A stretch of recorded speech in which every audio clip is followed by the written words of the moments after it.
I'm now starting at number 28 of the extra practice paper review for Unit 2 test.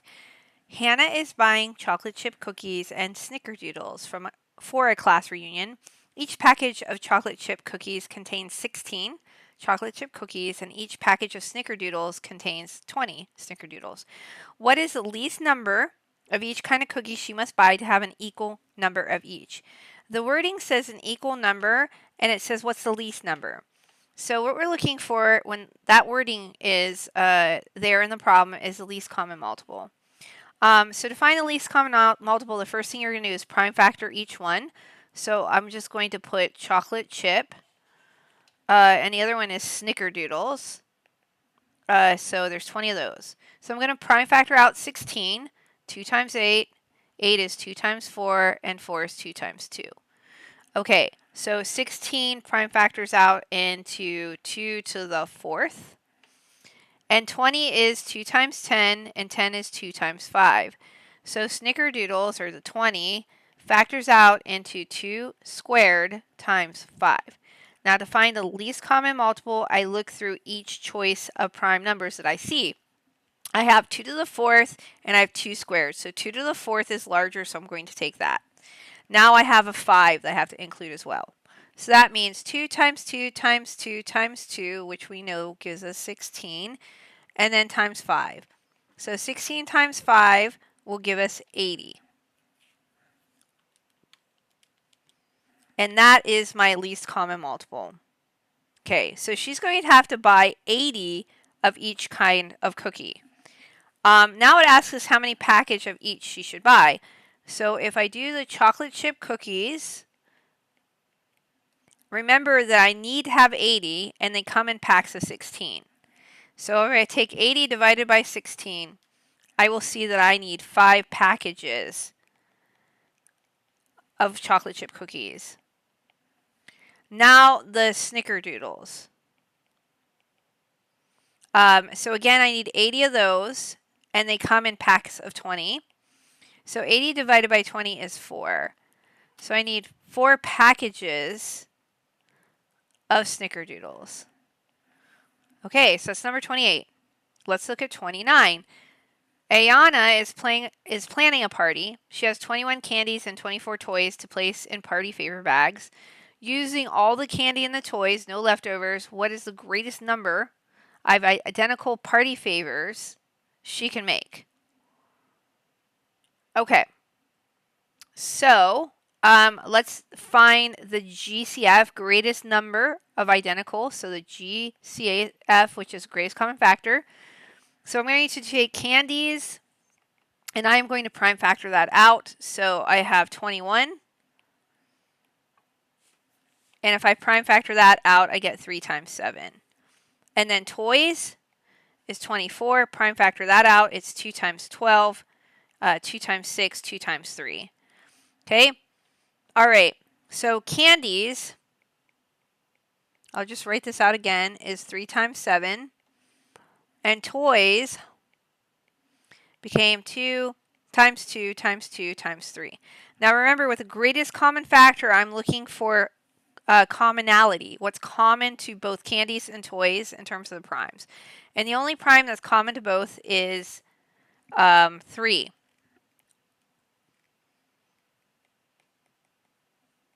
So 3 is a GCF. So that means that she can make 3 party bags. Okay? All right.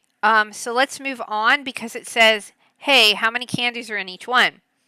So if the GCF is 3, remember that candies is 3 times 7, right?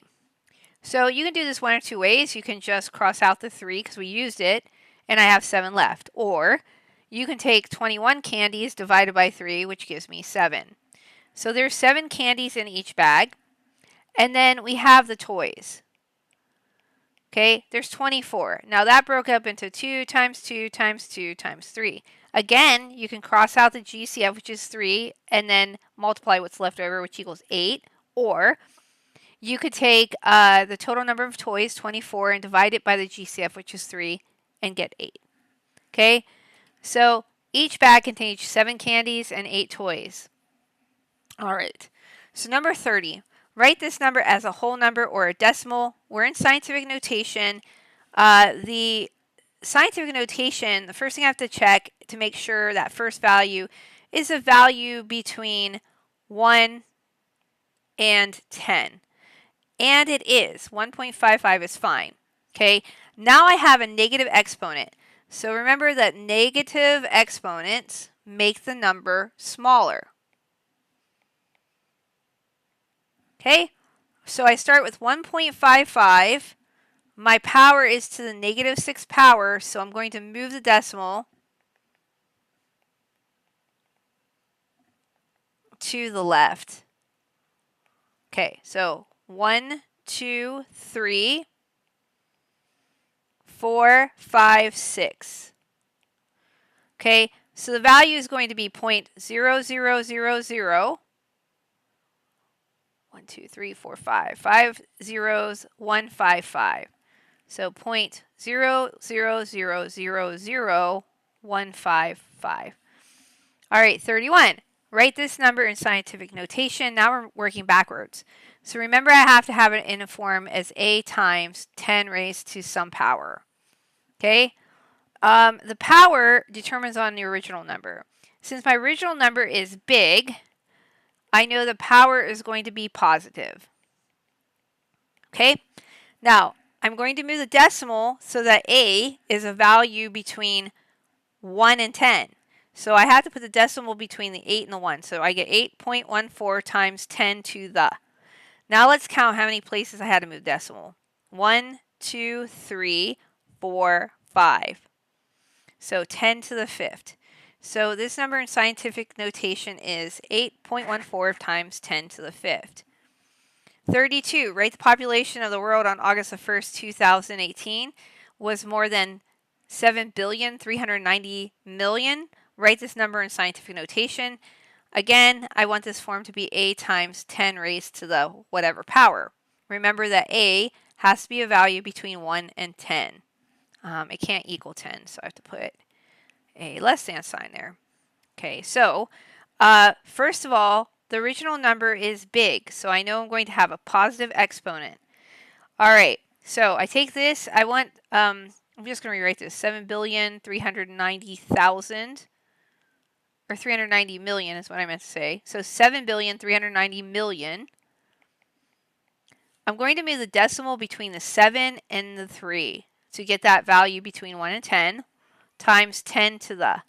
Now we have to figure this out. So 1, 2, 3, 4, 5, 6, 7, 8, 9. So 9 places.